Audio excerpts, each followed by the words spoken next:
वेदांतिका आहे. वेदांतिका सध्या 19 वर्षांची आहे आणि वेदांतिकाला थोड्या पाळीच्या काही तक्रारी होत्या, त्याच्यासाठी ती आपल्याकडे आलेली. सो आता तिच्याचकडनं ऐकूया की तिने तिच्या तक्रारींमध्ये काय काय फरक नोटीस केला. सो माझे पिरियड्स जेव्हा मी 7th ग्रेडमध्ये होते तेव्हा स्टार्ट झाले होते आणि जेव्हापासून ते स्टार्ट झाले ते कधीच रेग्युलर नव्हते. लाईक मला 2-3 मंथ्सच्या गॅपने किंवा एकदा तर 8 to 10 मंथ्सच्या गॅपने पिरियड झाले होते.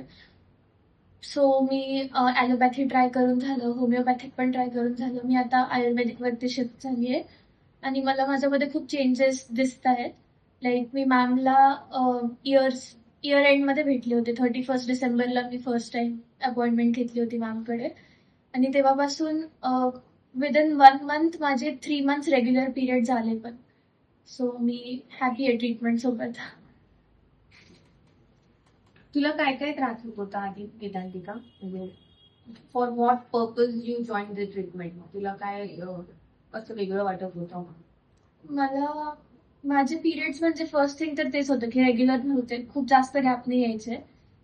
राईट फ्रॉम युअर मेनार्ज म्हणजे हा, right from the start. Like जेव्हा फर्स्ट टाइम आले पिरियड्स मला कधीच असं रेग्युलर एवढे आलेच नव्हते, 4-5 मंथ्स तरी.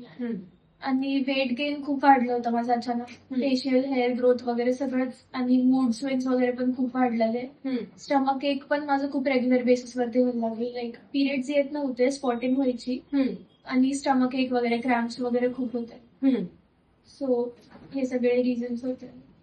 पण युजली तुमच्या एज मधली लोक किंवा तुमच्या जनरेशनची लोक दे हॅव दिस भीती म्हणूया की नाही यार आयुर्वेदिक औषध खूप टेस्ट बिटर असते किंवा वेगळी असते आणि खूप सारे पथ्य फॉलो करावे लागतात किंवा लाईफस्टाईल चेंजेस करावे लागतात. तर हे सगळं तुझ्या डोक्यात पण होतं का? आणि मग तू त्याला टॅकल कसं केलं? माझं पण डोक्यात होतं, पण मग स्टार्टिंगला दोन्ही ॲलोपॅथी आणि होमिओपॅथी करून झालं होतं. तेव्हा खूप टेस्ट केले मी स्वतःवरती. ते पण काय असं एवढं रुटीनमध्ये वगैरे नव्हतं बसत मला शेड्यूलमध्ये माझं. होमिओपॅथीचे लाईक खूप दिवसातून लाईक 4-5 टाइम्स वगैरे टॅबलेट्स घ्यायला लागायचे. तर मग मी विचार केला की स्लो रिझल्ट म्हणजे असं मिथ होतं डोक्यात की खूप स्लो रिझल्ट येतात आयुर्वेदिकचे. तरी पण मग म्हणलं स्लो पण ठीक आहे, ऍटलीस्ट क्युअर होईल फ्रॉम विदिन. सो मग तुला तो स्लोनेस जाणवला का? नाही तो नाही जाणवला. म्हणजे डिसेंबरमध्ये स्टार्ट झालं आणि जानेवारी, फेब्रुवारी, मार्च लाईक विदिन 1 मंथ तर झालं पण सगळं रेग्युलर. आणि मग तुला तुझ्या गायनेकोलॉजिस्ट पण छान भेटलेल्या का की ज्यांनी तुला सजेस्ट केलं होतं की whatever allopathy treatment you are taking? मग त्याचा एक थोडासा सांग ना आम्हाला किस्सा. काय काय झालं, त्यांचं काय म्हणणं होतं? तेव्हा मी एका डॉक्टरकडे गेले होते. त्यांनी मला सांगितलं की एव्हरी मंथ एका स्पेसिफिक डेटला तुला 3 डेज कंटिन्युअस एक टॅबलेट घ्यायला लागेल. तुझं मग आफ्टर 2 डेज त्या टॅबलेटचा जेव्हा तू कोर्स बंद करशील तुझे पिरियड्स येतील.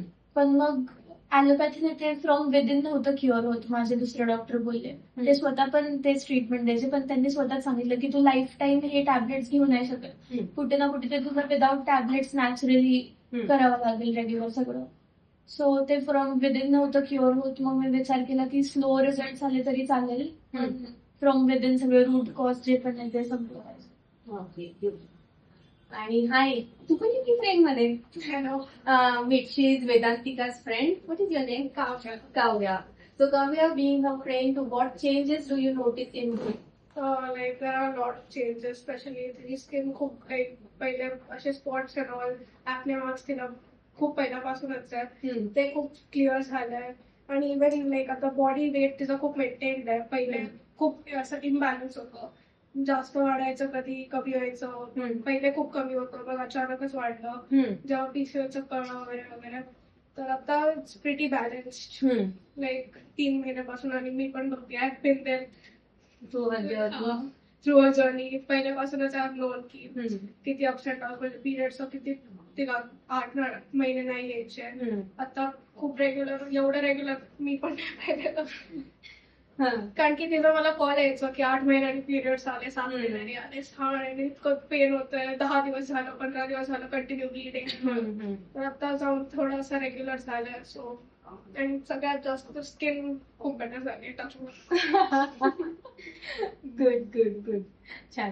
आणि तिने हा जर्नी पण खूप छान हो. केला आहे. सो एक्सरसाइज डाएट हो ते मला पण ते विश्वास नव्हता की ती करू शकेल, पण असं गिव्हअप नाही केलं तिने. Very good. She made the resolution. Yeah, she 30 did. वर्ष. So good.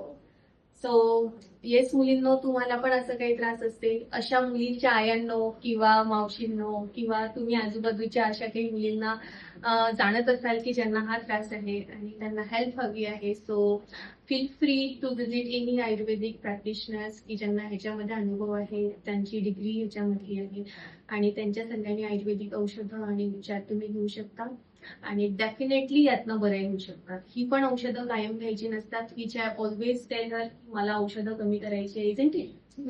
तर तू फक्त मला सपोर्ट कर, डाएट फॉलो कर. डाएट इज नॉट व्हेरी खूपच थर्ड प्लॅनेटवरचं डाएट आहे असं काही नाही आहे. घरात बनवलेलं साधं तुम्ही सगळं खाऊ शकता. But I always says packet open करायची नाही, डोंट ईट जंक फूड आणि एक्सरसाइज करायची. सो हे करायची तुमची ही तयारी असेल तर नक्की तुम्ही यातनं बाहेर येऊ शकता. So bye bye. You want to say bye? Bye.